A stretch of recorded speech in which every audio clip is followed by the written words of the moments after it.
Right,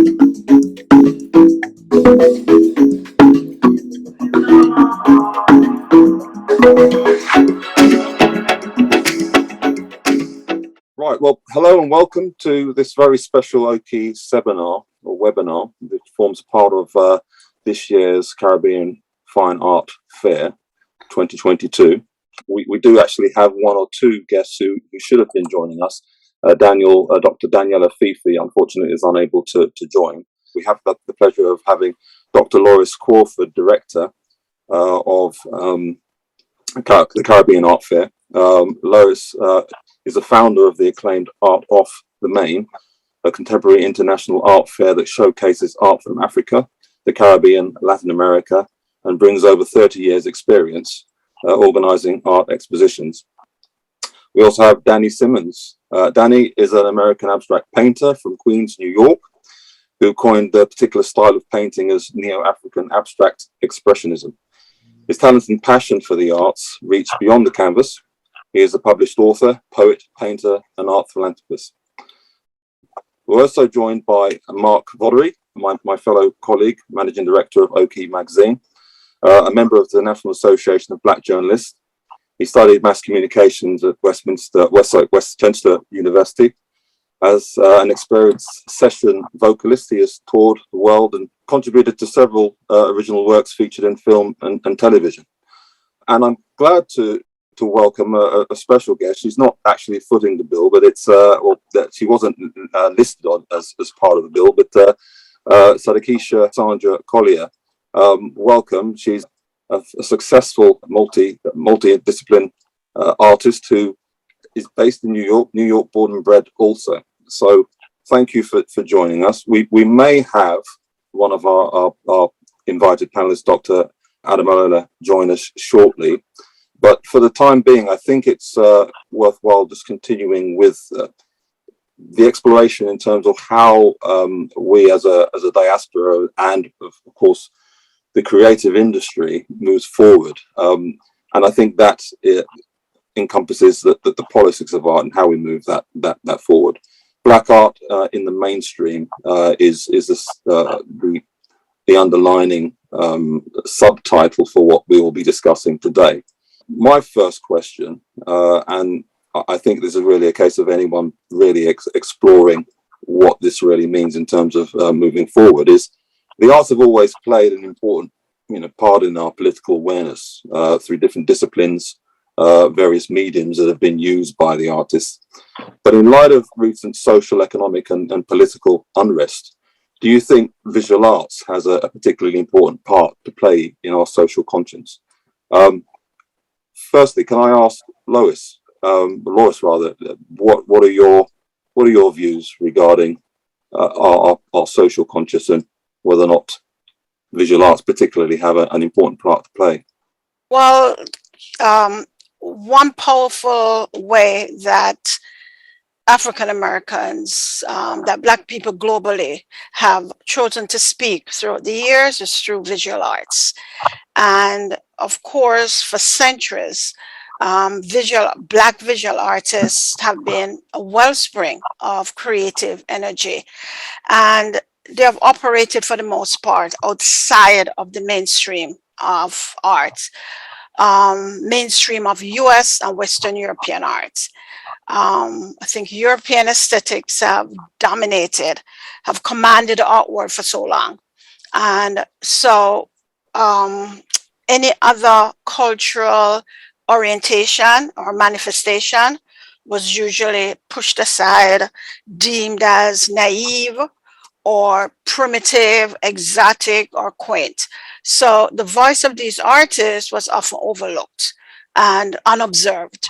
But artists of colors, let me not use that phrase, Black artists have always been at the forefront of the struggle for economic survival, struggle for cultural survival. I mean, Black artists have been here since Africans were brought here. all right? And they came here with their cultural values, their cultural traditions, and we've gone through various phases from the foundation years when we had people like Bannister and Joshua Johnson in the 1800s, going Mm. all up to the Harlem Renaissance, the age of rediscovery, search for identity. And now we're at a phase where I'm going to refer to as the commoditization of arts, because that's how I see it now. And throughout all of those phases, Black artists have been at the forefront of the struggle for social justice, for economic survival, for political representation. So I think now more than ever, the voice of the artist is critical. And what's sad is that I think mainstreaming is now robbing artists of the power of that voice. So Mm. I ended there. All right. Pass the mic. Cool. Okay. Um, Wow. if I can jump in here about, I'm going to take Brooklyn as an example of how powerful Black art and Black artists are in changing things. And then I'm going to move on to another point. But, when we look at the history of Brooklyn as an arts destination, Brooklyn wasn't an arts destination for the mainstream until Black artists started showing there. For many, many years, the Brooklyn art scene revolved completely around Black artists. And Black artists were in the neighborhoods that are now the neighborhoods to be in, that they wanted people to be in, Fort Greene, Clinton Hill, Bed-Stuy. All these neighborhoods became economically popular because of the arts, and the arts basically were Black artists. And then other people wanting to joined in. The arts have always, especially amongst us, been our voice, not just visual arts, but the arts have always been our voice for protests, and for laying out the case of who we are and our cause in our quest for liberation. And you see that through, if you look at paintings and plays and poetry and whatever, it has always been our main way of communicating to each other and to others who listen what our struggle has been. I mean, the whole creation of the TV show that I brought, Death Poetry, was built on the idea that we needed to get the voice of the struggle out further. And, they thought it was more about, just exposing an art form. It was about exposing the messages that came in that art form. And so poetry blew up across the nation because Black artists were talking about, issues of liberation. And you go past that, Abby O'Doon with the Last Poets, and Mary Baraka when he was called Leroy Campbell, and Sonia Sanchez. We've always had Black voices speaking to liberation, and then other people came in and talked about it. So, I mean, the art of the Black Panthers, all the Black Panther newspapers had art in it. I mean, we've always used art. Art is something that the mainstream has commodified art, as Laura said, to where Black artists are now very popular. There's a myth that how big Black artists have exploded. We still are only getting a small percentage of the money. If you see a Black artist made $1 million on this painting, or his painting sold for $1 million, you can be assured that besides Basquiat, that the rest of the white artists are getting 300 million, 250 million. So all this talk about, we've been mainstream. We haven't been mainstream. We've been commodified, but it's not at the same level as white artists are getting, especially white male artists are getting the type of money that they're getting. When you start looking at Jasper Johns, you start looking at all these people whose things go for 200 and 300 million, and then you start looking at a Micheline Thomas and a Kende Wiley, and you got $900,000, and all of a sudden people think we've made it because people are making near $1 million. They're not making anywhere near, and they're being bought and traded very quickly. And artists are a little pissed off about it, those that are paying attention. So I honestly think that, we are still in a position that we haven't been mainstream, we've been commodified. you know, and so now people are buying and selling black art, but they're not buying and selling black art at the same level, except for Basquiat, you know, at the same level as white artists being traded. You know, Basquiat's art goes for 100 and some odd million, but he dead. And so he's not benefiting from it. His family benefits in some ways, but he didn't benefit from that.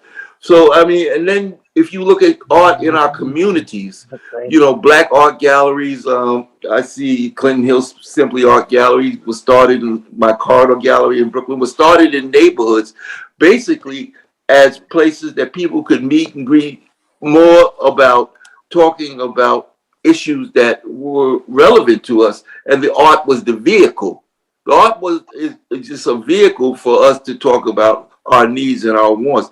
And I've recently joined the board of directors of Mural Arts Program in Philadelphia, which to basically bring these messages to neighborhoods where people don't get art.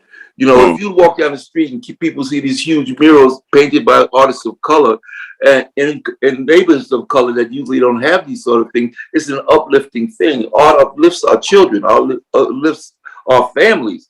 So, you know, the whole point of, you know, a lot of the work that I've done is the upliftment of Black people through the arts, because people respond to the arts. So, you know, our mission has always been as artists, liberation. So that's, I'm gonna end there. Cool. Sadikisha, you had your thumbs up when Loris was talking. I'm sure you have. I mean, they said so much, and I agree with everything they said. And when I living in Brooklyn myself, and in New York, I remember when the Black Lives Matter movement started. There's a group called the Fulton Art Fair that I'm a member of. This is 60-something years old, and they were out there painting the Black Lives Matter mural at Restoration. I'm a member of a group called Where We're At Black Women Artists. When Amadou Diallo was killed, you know, we did a dance. You know, art is not only a pretty picture on the wall. It makes political statements. It creates a movement, you know, whether it be dance, whether it be, like Danny said, any form of art. It creates a movement, you know. And when we think of as me as an artist, it's about healing our community, you know, socially, because of the struggles as an African American, as a Black American, of African people of diaspora. What I appreciate about the social thing is, you know, with the artists, you know that we have been here. You know, if it wasn't for the images of Africa or the images of Martin Luther King, if it was Malcolm X and all these different movements, no one would know. Marcus Garvey, you know, no one would know about us as a people. Socially, I think that a lot of times people are doing art for art's sake, and they're not really focusing on what's going on right now, right? And, you know, no matter what way you do it, you know, I think that we're living in a time where it's a lot of drama, you know? And I think the artist is one who should be responsible for healing, for releasing their anger, releasing whatever, to heal themselves and to let people know you're not in this all alone. You know what I mean? I guess the artist is a social worker, a politician, a counselor. You know, that every you know description or title or contributor to any sort of modern community can be found within an artist, irrespective of their discipline. I just wondered. I know you talked about artists painting or creating for artists' sake. To what extent then, and I sort of refer back to the question, to what extent have we reached a sort of a level where there is a sort of a consciousness, an awareness, where artists are quite willing to embrace the fact that they are not purely just creative people in a particular discipline, but they have, whether or not they like it or not, a wider, a stronger, a bigger power. And particularly now, because of what's happened, well, not particularly now. It's been constant anyway in terms of the political strives, the challenges, the economic challenges, the social challenges. All of these things are part of our experiences throughout the generations. But have we reached now a turning point where artists can, comfortably say and confidently say, well, I will use my medium, particularly in terms of visual arts, because this is a Caribbean Fine Art Fair event, but I will use my medium now because I feel empowered to use it beyond purely just the aesthetics. Are artists changing their sort of perception of where they stand and their social status, do you think? Danny, first, I think, if I could. Okay, yeah, but you were saying that this has been something that we as Black artists have talked about a lot amongst ourselves. Is it, I like my father's word, incumbent upon us to use our platform as artists to really speak out against for social justice in our artwork? And I think one of the points that needs to be brought out is that it's not incumbent upon us. I think that's an individual decision. I personally think my artwork needs to speak to social justice, even though it's abstraction. But as an artist, I don't think that we should be locked into any sort of mandate that we have to do this. Just being a Black artist, there are very few Black artists who are not typecast as Black artists. I mean, there's a few of them who people don't recognize as Black artists, but most Black artists identify as Black artists. And once you identify as as a Black artist, you're automatically shuttled into being an artist that represents Black people in some way, shape, or form. Anything that we do in America as Black people types us as part of something. We will never, since we are only about 15% of the population, and I was having this conversation yesterday, that the norm in America is not being Black. So you're a subgroup.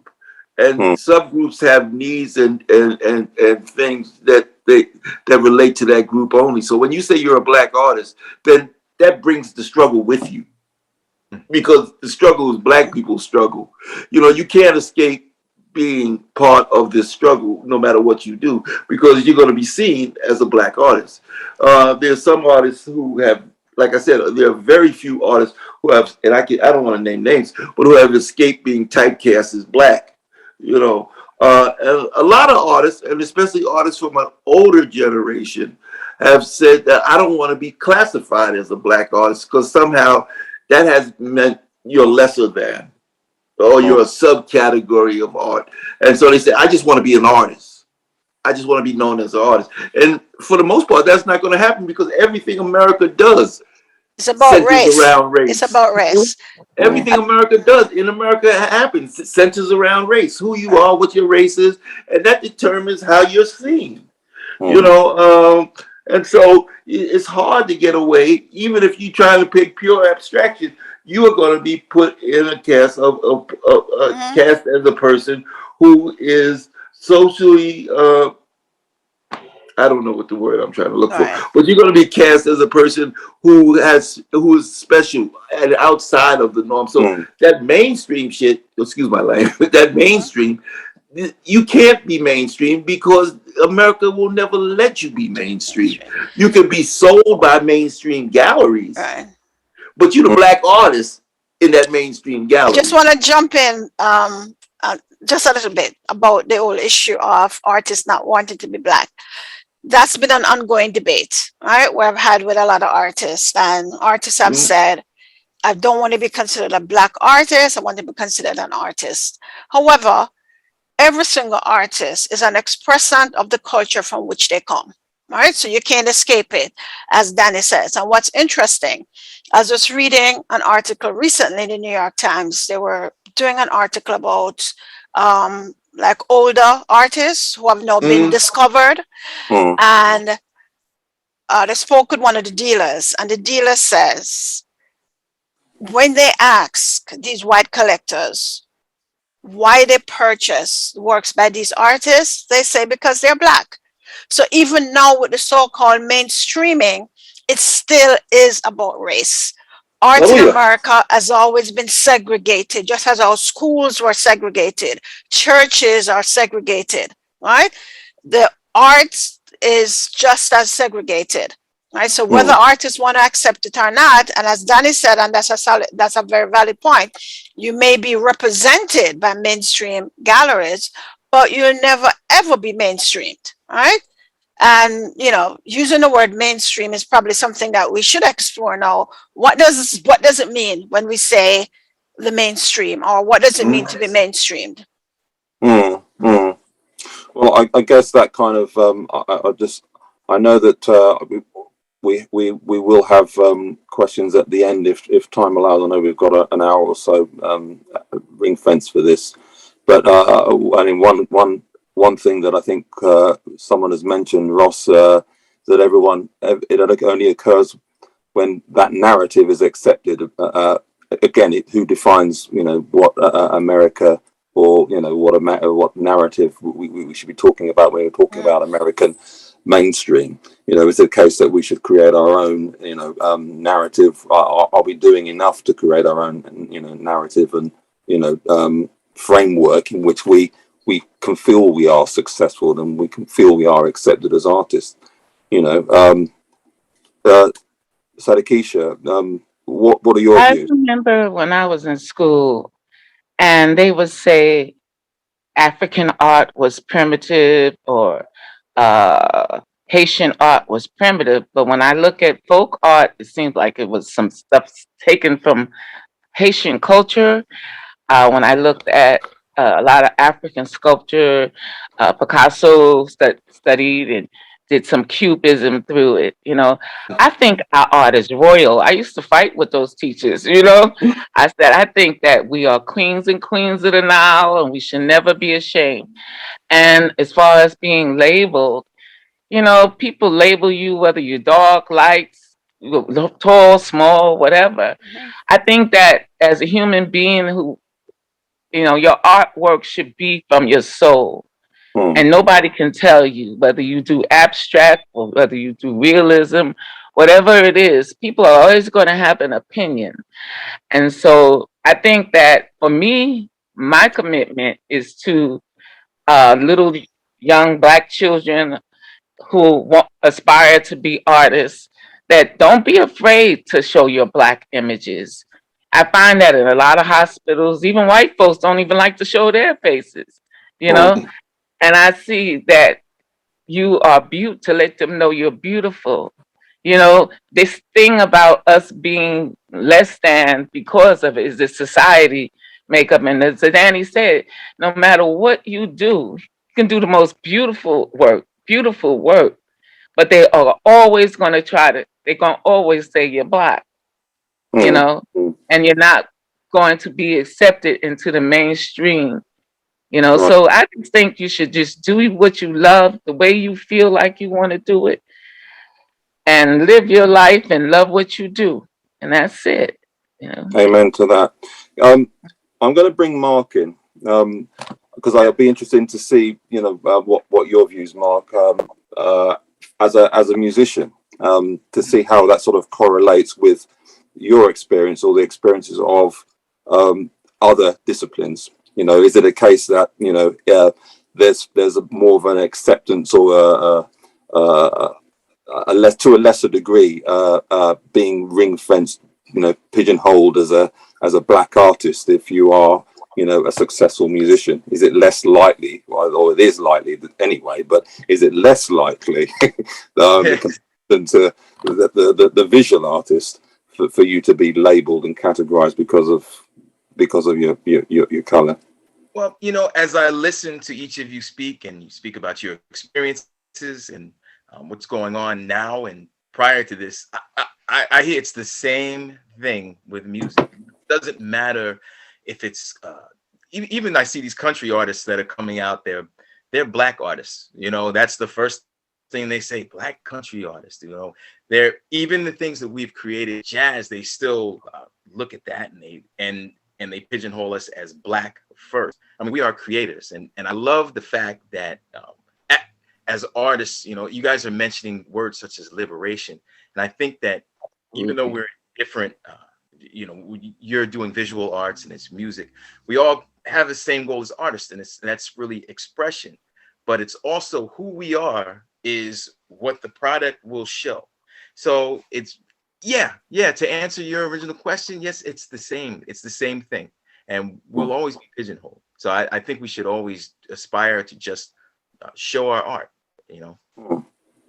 Can I say, I mean, I know particularly with Danny was talking about, you know, the American experience. Is it fair to say that it's a universal understanding of the challenges if you're you know, an artist who's not from the Caribbean, who's not from the US? You know, if you're, you know, an artist in, you know, somewhere in Europe with a lesser, you know, population or a lesser camaraderie amongst minority groups, you know, are you more inclined to feel that you are just an artist, or you know, are you going to be shouting from the hilltop that, you know, you are a black artist? Because there's a difference there. There are sort of cultural differences, you know, globally. So therefore, is it right to assume that you know, their experiences are a black artist experience is all the same? To what extent is it purely or more of an American and Caribbean understanding of your status? But I think every artist is an expressant of the culture from which they come, as I said before. So if you are an African artist, your work is influenced by the culture from which you come. If you're a black artist in America, the American experience is what's going to inform your work. The same thing if you're in the Caribbean, your work is going to be informed by that Caribbean experience. But as black artists or African descended people, we have certain things in common. Like, for example, the sociologist, psychologist talks about a concept called the collective unconscious, right? Where there's artists, for example, in Jamaica, self-taught artists who have never seen a picture of an African sculpture or, right? But yet they create works which are essentially African, right? And so the sociologists have defined that as the collective unconscious, that certain part of our arts and our culture is transmitted through our genes, right?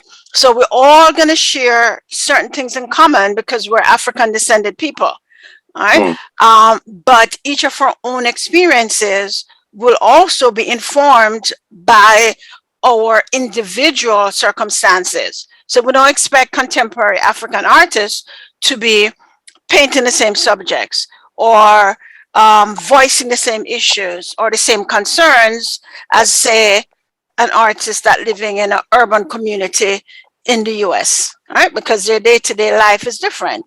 And I think Black artists have always been about experiences, right?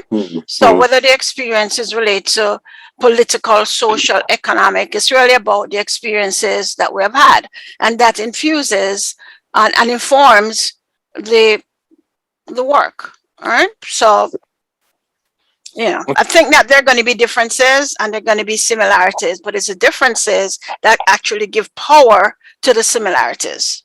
Okay. While Laura speaks about how race impacts the work, I want to take it to a more sociological thing and say white supremacy is worldwide. And so, you know, and it plays out differently in different regions. In Europe, it plays out differently than America. It plays out differently in the Caribbean. It plays out wherever we ended up. It plays out differently. and slavery, not slavery, immigration. However, wherever we go and wherever we land, unless we're even in our own countries, Yep. in Africa and in the Caribbean, white supremacy overshadows everything. And so whether we see ourselves as Black artists or not Black artists is not the question. It's how, and we're talking about the mainstream, it's how we're perceived and how we're, for lack of a better word, marketed to, and how we're treated. And so those sort of things we play out. Sir Frank Boland has been accepted. He's got Guyanese, and he's been accepted so much in the academy in England and this, that, and the other. But he's a Black man from Guyana, who's been accepted. He's not just a white artist who's been accepted. He's been accepted as a Black man from Guyana into the academy and all these accolades that he so deserves. However, it was done under the guise of him being Black. And, so this racism, like I said, plays out differently, and white supremacy plays out differently. How oppressive it is, how oppressive it's not in different regions. However, it's always going to overshadow you. Now, it may not play into your work, especially if you're doing non-representational work. It may not play into, race may not play into your work, but how you're perceived by the market and by those who are marketing you will always, wherever you are, you will be a Black artist represented. I said, and there are a few people, Martin Perrier is one who I think of, who until very recently, most people didn't know he was Black. He's a sculptor. He's amazing. His work doesn't really, is not really representation of race. And so unless he's Black, but when it comes down to it, he will be he's also categorized as a Black artist, just not as vigorously, because somehow he's managed to escape that more or less, which I found strange. But most Black artists are really marketed and seen as especially by white galleries, this is my Black artist. Especially big galleries, this is my Black artist, or this is my cadre. And some white galleries make a point of having a cadre of Black artists because they're very marketable right now. I also think that, when we start talking about, exhibitions and all that, some people think the need for us having our own galleries and spaces, the Black museums, Black galleries, there's always going to be those community artists and who are not going to be represented by the mainstream, who have relevance to our community, that are not going to make it to Soho. I mean, not Soho, to Chelsea and the Lower East Side and wherever galleries are. There's going to be the vast majority of us will not make those galleries. And so we need to have galleries within our community that shows artists within our community to make sure that our cultural legacy is continued without having to depend on somebody else to say what we do is good or what we do is representation. We need to maintain Black galleries to show those artists that have cultural relevancy to us that are not picked up by the mainstream. The mainstream is not interested in cultural relevancy. The mainstream is interested in profit. And so quite often the things that are not profitable are things that are socially profitable for Black people to see and take in and absorb and ponder. But just to piggyback on what Danny just said, control of art enterprise has rested in the hands of whites, right? So they control the economy, the art economy, and therefore they dictate the specific aesthetic standards. So even when Black artists are being mainstreamed, they are dictating the aesthetics. And going back to the point that Danny made about the importance of having galleries, I'm the founder of Sabaku Gallery. I'm proud to say that we're one of the first galleries nationwide to represent Black artists. Mm. And there are other art galleries that we were instrumental in spurring their formation. Mm. And one of the things about Black galleries now, or Black gallerists, they are, you could say, an endangered species, in the sense that it's very hard for them to survive in this competitive arena. But the point that I want to touch on that Danny made was, why is it so important to have these institutions? One of the things to note is, if you look at all of these white galleries that now have their cadre of artists that Danny mentioned, none of those galleries have invested any money in cultivating or building the careers of those artists. What these white galleries do, let's see how I could describe them. We could say they're raiders of the overlooked artists, right? That's what they are.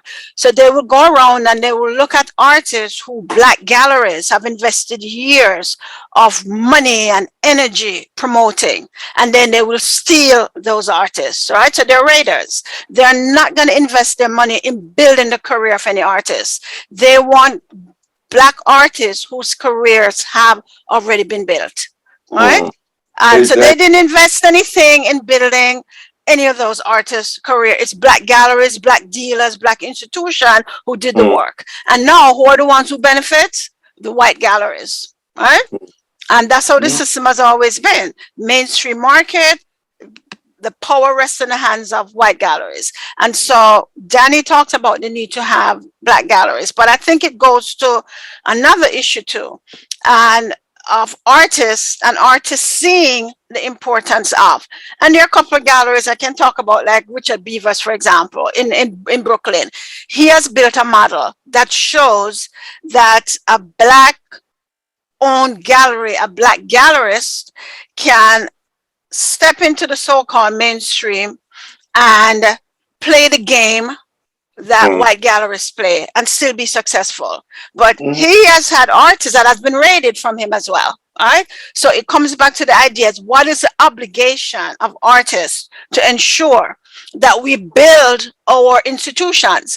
And I've always said, one of the things about us as, you know, African descended people in this part of the world, we don't know about building institutions. All right. We don't have loyalty to our institutions. We don't support them enough for them to survive. All right. And that is something that needs to be actually, you know, addressed. That what's our loyalty to building institutions? So I agree with you, Danny, that they play a very important role, but they need support in order for them to exist. Let me just add something to what you said. One of the things that pisses me off to no end is that those artists who have been raided or may have moved on to the mainstream do not come back and support the art galleries that supported them early in their career. They don't. They act like we've never. I have looked at as many artists as Rush has produced, and I could name Kahinde, Wageshi, all of. They don't come back and really support. Every once in a while, they'll lend, if we're having a fundraiser, they'll give us a print or something like that. But, you know, these artists getting hundreds of thousands of dollars could give each of these galleries in our community one painting and say, here's a painting for you, sell this painting at auction and fund your gallery for a year. I think that's the sale of this one painting. But I think that's probably a wider issue or challenge. It is a wider issue, but it's one that pisses me off to no end. And it does. I'm sure the rest of the panel and guests. I think that it is something that is reflective amongst or across various professions. There's the argument that, you know, there are successful professionals in whatever field who could be doing more for where they came from, that they could reinvest in their communities. Bearing in mind they're successful now, they should be able to pay back to. You know, to show it's called social responsibility. It's social responsibility. Yeah. So anyway, I'm sorry to divert to that, but no, that's fine. That's fine. I know we've got a couple of who have raised their hands and ask maybe if we can have a few questions. We will have questions at the end if you don't mind, because I know we are probably got about another half hour or so. Mark, Yes. I think you would like to maybe lead on the next question. Yep, and we'll start with Sadikisha. I know that you had something to say, so it's a good segue, and you can go into that right after. With the constant changes in technology, the use of online platforms, social media, and the introduction of NFTs and use of cryptocurrencies, will traditional galleries, museums, and the institutional frameworks we've used to access the arts become a thing of the past? And if we can start with you, Sadikisha. Yes, it's interesting because before you had to have slides. Now you send the JPEGs and whatever through. I also wanted to key in on the fact that I think there was a question about the African American and the Caribbean. I feel like in Brooklyn, I had Caribbean people who live across the street from me. I taught nothing but Caribbean children. I learned their dance, their movement, and everything. I went to Jamaica. I went to Barbados because, and I think it's important that we go and find out more about our culture. You know, when I went to Italy, they didn't look at me as a Black American. They said Africana, Africana. I said Black American, and he like, you don't know who you are, Africana. You know, so there's so many labels. I think that we all are Africans in a way. You know, but in terms of technology, I mean, I thank God that my mother taught me to learn how to type because sometimes people are afraid of the computers and all of this here, the older people. And I'm inquisitive, but I'm a traditional printmaker. And so a lot of this modern technology, you know, I'd be like, you know, what's the original of fine arts printmaking? What is, you know? So I embrace it to an extent, but your natural hand is more like your signature is more important to me as an artist. So, but you know, for what's going on and how you communicate, look at this, we're on Zoom. I mean, I just came up to date. I was scared of this at first.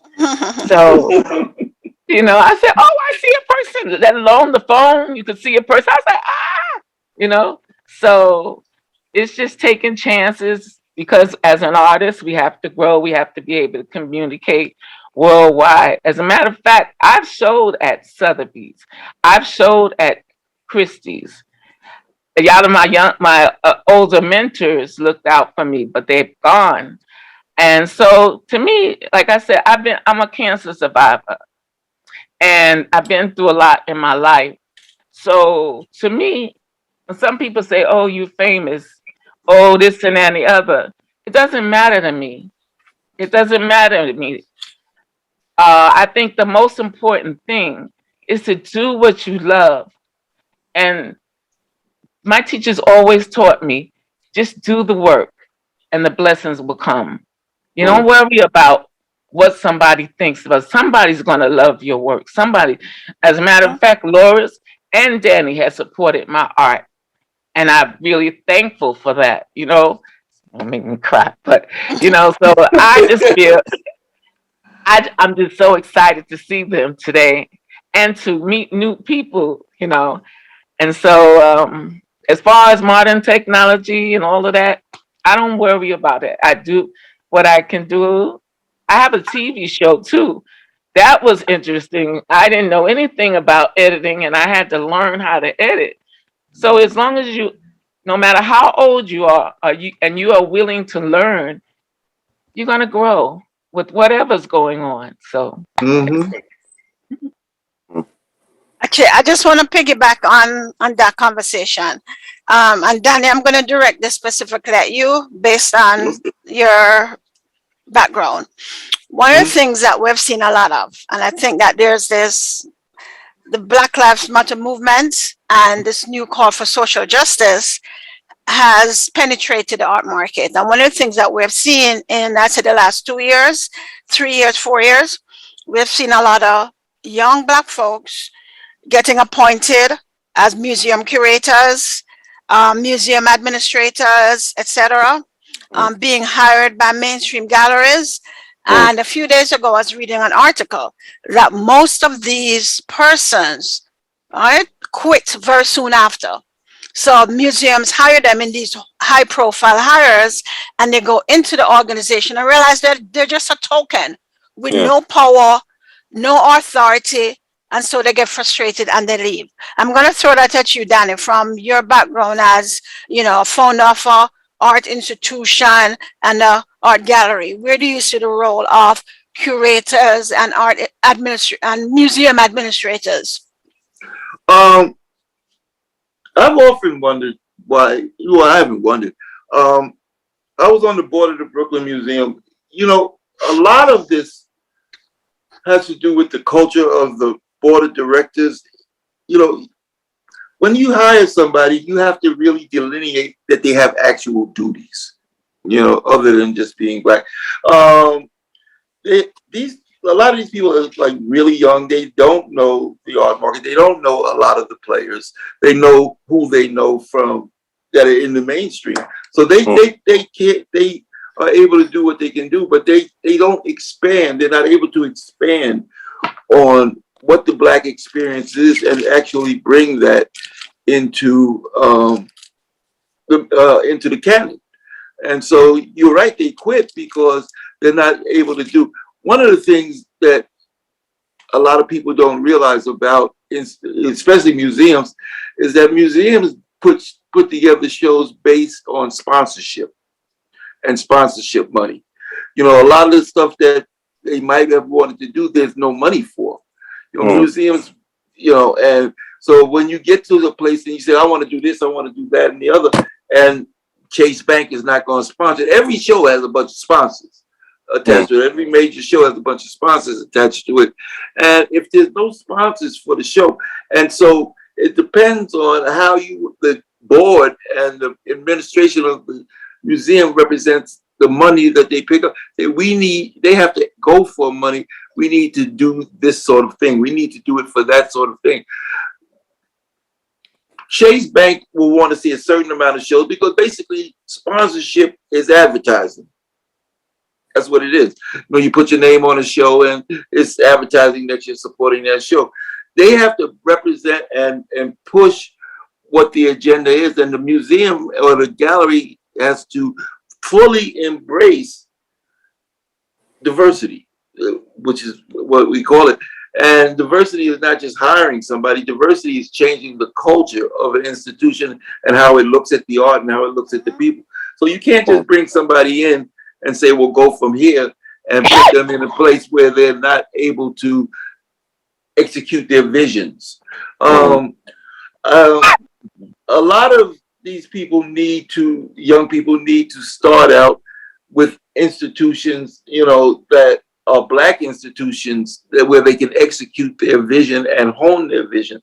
A lot of the curators do better after they've been, you know, and I can name names, where they've been able to articulate and mind the feel of Black artists and present it in a way that shows the relevance to the institution. You can't just walk in and just say, well, I want to do this, I want to do that. You have to be able to really pitch it so they can pitch it, so they can not make money, but pay for your vision.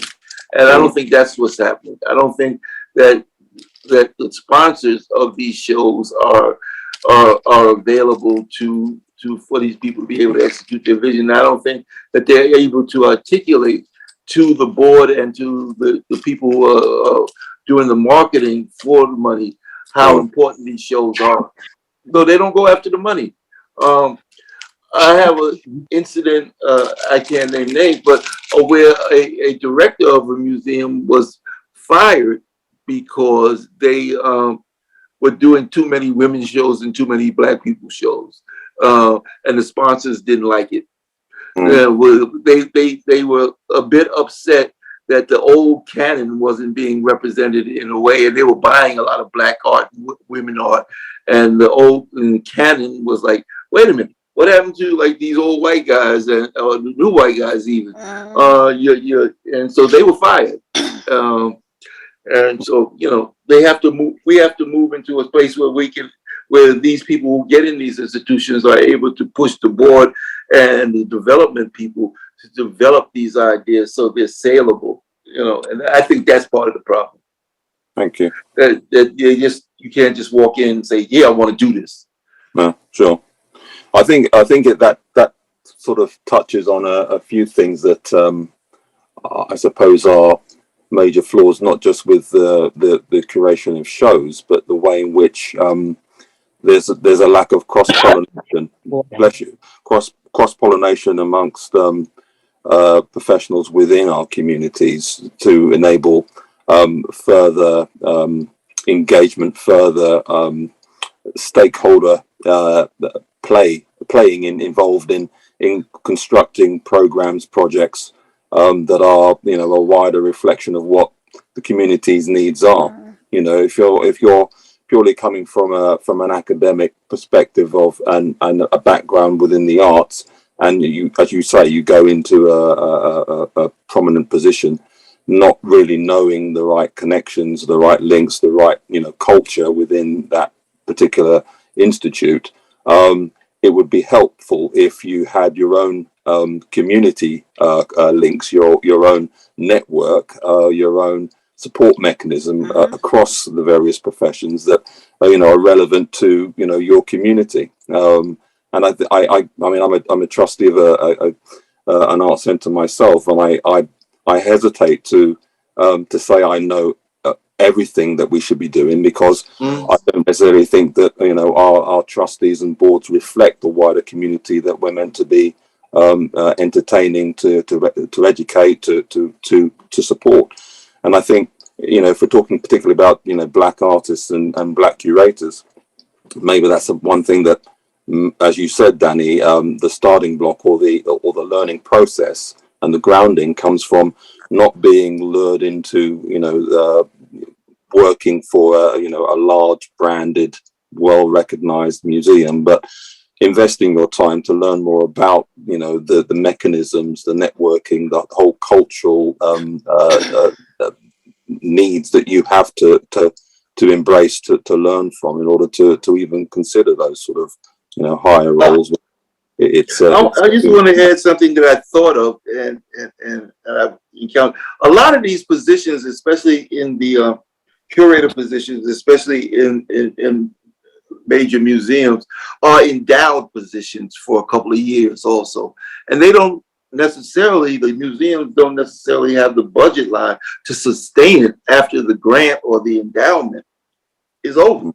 So, you know, let's say somebody goes in and pays for somebody to be a curator for 3 years at a museum. After that 3 years, there might not be a budget line to sustain that position, and they haven't raised the money, and museums and all of that are in positions where they're selling off their collection, to parts of their collection, to maintain the museum, and so, you know, they're in financial trouble. So once these endowed seats are over, there's no money to keep these people on. The other thing is, you have to be able to show the board that there's wide interest for these shows.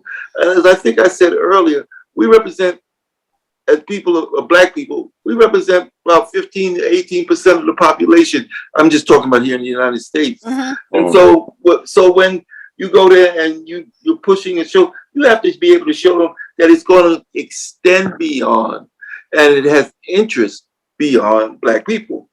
And the other thing is, black people are not major donors to museums, and they're not really major constituents.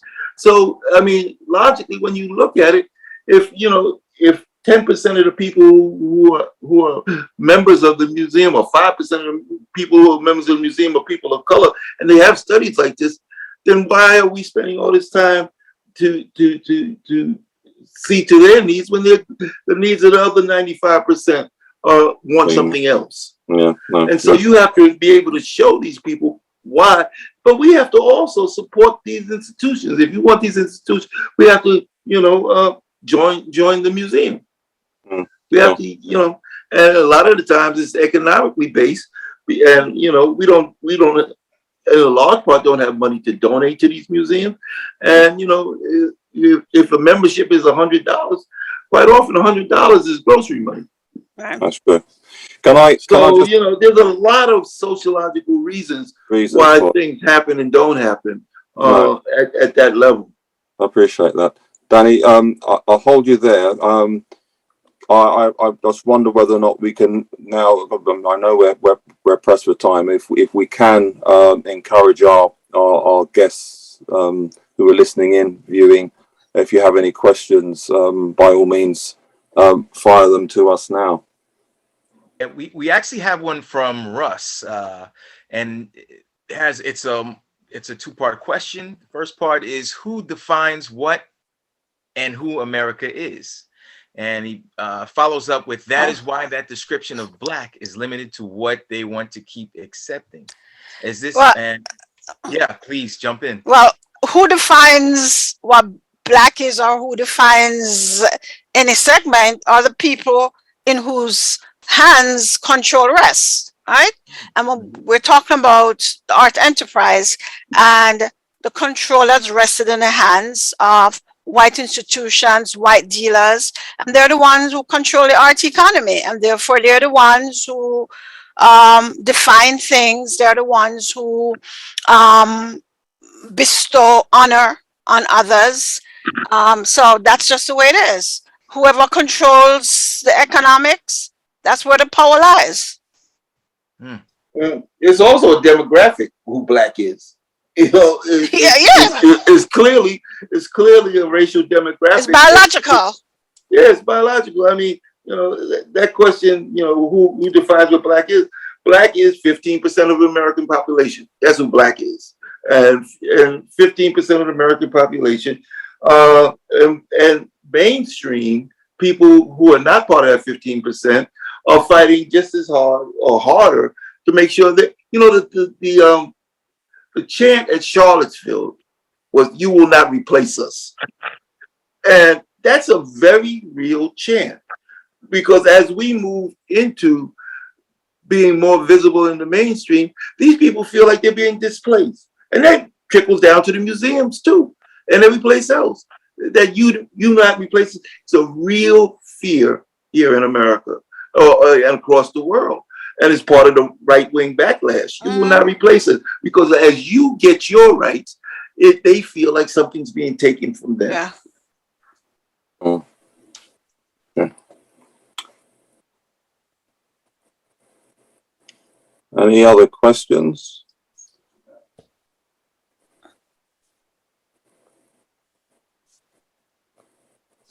Okay, if there are no other questions, I just want to jump in and make a connection to something that Mark had raised earlier about technology.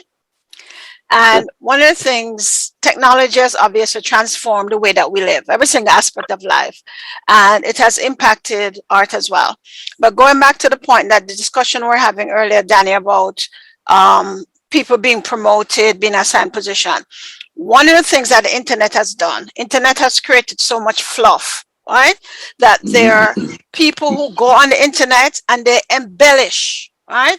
And people are being promoted to positions simply based on their social media footprint, not about what they've accomplished, not about their capabilities, but the illusion of what they've created in social media, right? And I think very often people may get into a position where they have to deliver, and that social media hype doesn't live up to the reality. This is true. This is true. It's about influencers now. It's not about influencers, exactly. But then you see how many followers you have, not about what you have done. Yeah, but that's related to what I mentioned earlier in terms of the importance of having people who do have, you could say, the reputation that experience that comes from having something that's more grounded on your own sort of community level to develop to a reasonable sort of status or stratus where you can actually legitimize and confidently say that you should be where you're aspiring to be. I think technology, as you say, has a lot to play, but I mean, again, as a consequence of it, are we now seeing an opportunity on the flip side for artists, for creatives to feel that they can break down, chip away at the little institutional armory that is, those art houses, those galleries, those very same organizations that have this sort of gatekeeping process that prevent Black artists from excelling.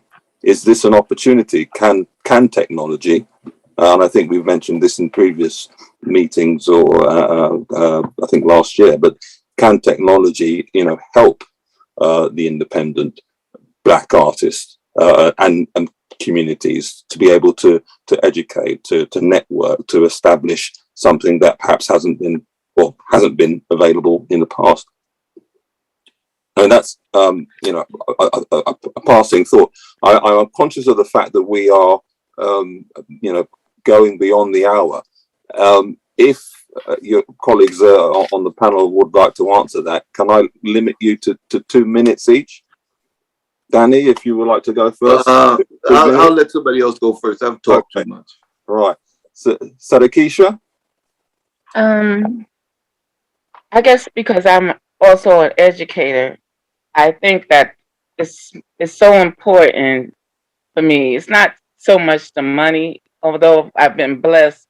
I volunteer with G2 Wayusi's granddaughter. She wants to be an artist because I miss teaching. I'm retired. And I think that a lot of times it is hard for institution, because I used to work at the Oakland Museum when I was in California, and I used to curate shows with Charles White's work and Angela Davis, and them used to come down and speak. And my teacher said, look, it could be a conflict between curating and doing your art. And I chose to do my art right now. Sometimes I curate because it's, Muhammad Ali was my hero, so I had to do something on him. But I just think as an artist, I'm speaking from being an artist. It is so biased because sometimes people think because of somebody's name who has already did things and who they think is famous, they don't look at the artist and what they really have to contribute from their technique, their soul. It could be young artists. It could be certain artists. It should not be just because this person is famous or this person, it should be also, and I think it should be age. It should be the older, the middle age, and the younger people, because we all are learning from each other when we share. So, as a social message, I just think for me, I think just do your work from your soul, tell your story, tell you who you are through your work. And it doesn't matter what label they put on you. I'm proud to be a Black or African American artist. And I don't care if somebody shuns it or thinks that it's less than or more than, or I'm taking away from somebody. Our people been through so much. My ancestors have suffered through so much.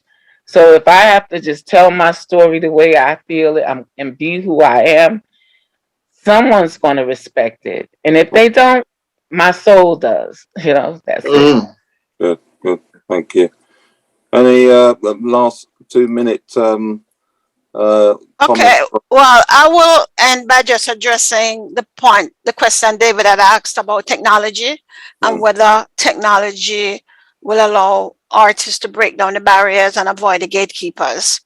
And we can say, that technology has flattened the world and has made, in some ways, democratized so many aspects of life. But breaking down barriers is much easier said than done. All right, so a lot of artists, almost every artist has a website. All right, so you build a website. So what? All right, in order for you to go beyond that, you need to invest money in marketing and promotion. All right, so building a website doesn't really, and even when we get into that True. that space, the inequity still exists because mainstream galleries, mainstream institution, mainstream artists have a lot more capital to invest in building an online presence than Black artists do. So even there, the playing field is definitely not level. All right. I know we have a lot of these websites, platforms that are being used to sell art. And even then, there's still control and there's still gatekeepers. All right. So there'll always be, I think, inequity. And I think the art market will forever be segregated, whether we want to accept it or not. A couple of artists will be knighted and elevated to a certain status. But once they get to that status, the integrity and vision of those artists becomes compromised in so many cases because now they have to adhere to what the power broker says. So I'll end it there. Danny. Let me see how, it depends. A lot of what's going on depends on what you're looking to get out of what you're doing. I purposely, I ran Rush in Chelsea for one reason. I ran Corridor Gallery in Brooklyn for a different reason. Rush was more to develop young artists into, I guess, reaching out and going into the mainstream. Corridor was really to empower community art. I came to Philadelphia with the idea that galleries can empower whole communities, not just the art community. And so I purposely opened Corridor Gallery in a neighborhood that did not have, that Corridor Gallery, I mean Rush Arts Philadelphia, in a neighborhood that had no other art resources. Because I wanted it to be a beacon that we care and the arts care. And we have children that come in. We have families that have never been in the art galleries anymore. And we also have artists coming in and moving forward. But the point, I think, the most important point of art, for me at least, is the upliftment of our people and being able to recruit and bring people into the arts changes so many lives. And I think that the most important thing that we can do as artists and gallerists is to really empower our people to be able to see creativity, and that leads them to seeing their lives differently and leads them to see possibilities that they didn't have. Art opens people's imaginations and minds, and I think that our job as artists, and particularly Black artists, is to go back, and the thing of Sankofa, go back and fetch them. Because if we've been lucky enough to have the space to be a creative person or have the space to create spaces for creative persons, then we need to empower our community to see what the value of those things are. And right now, our community is hurting so badly in so many ways. It's all the violence in the street.